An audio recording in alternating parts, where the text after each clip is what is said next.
So I get asked a lot, what are some great stretches people can do to help alleviate some of the tension and tightness in through their legs, which will oftentimes help with their back.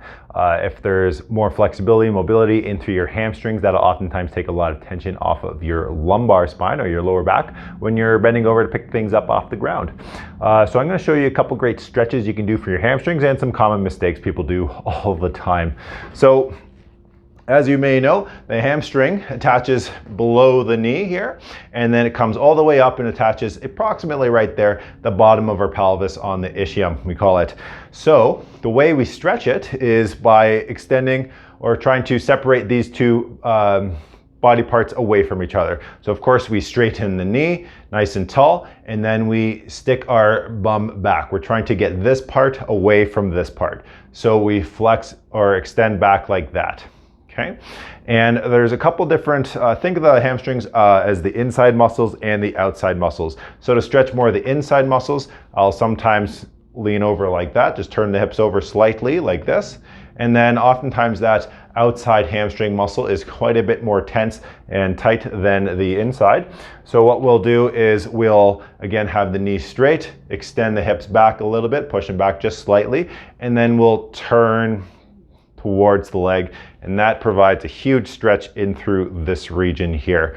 This should be like good, comfortable stretch. It shouldn't hurt. It shouldn't cause any tingling in through the foot, in through the leg. If it's tingling, you need to stop right away. That's probably coming from a disc problem in your back, and you need to go see someone about that. So some common mistakes I see for people stretching their hamstrings is rather than staying nice and tall and leaning forward with their chest, keeping their chest up, they will try to touch their toes. They will do this. But as you can see, this adds no additional benefit for stretching the hamstring because all I'm doing is rounding my back. And actually I'm bringing this part a little closer to the knee from tucking my hips underneath like that. So this is oftentimes a huge mistake people do. Sometimes they'll feel a huge pull in through their calf when they're doing this, but as you can see, it's not even changing the length of the muscles in the lower leg when we do this. So if you're doing this and not moving your ankle, and this causes a huge pull in through your leg, it causes some pulling into your foot, possibly some tingling, you probably have a disc problem compressing a nerve in your back, and you should probably go see a healthcare provider and stop the stretch immediately.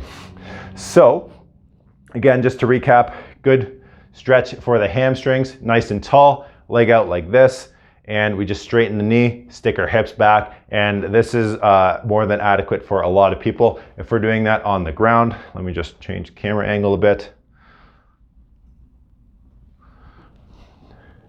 So leg out like so, and then we're just going to arch forward this way, sticking our bum back, keeping our knee straight. We don't want to do this. We don't want to round our back. We want to keep that nice and straight, nice and neutral, and just stick our hips back, and that should provide a good gentle pull in through the hamstring.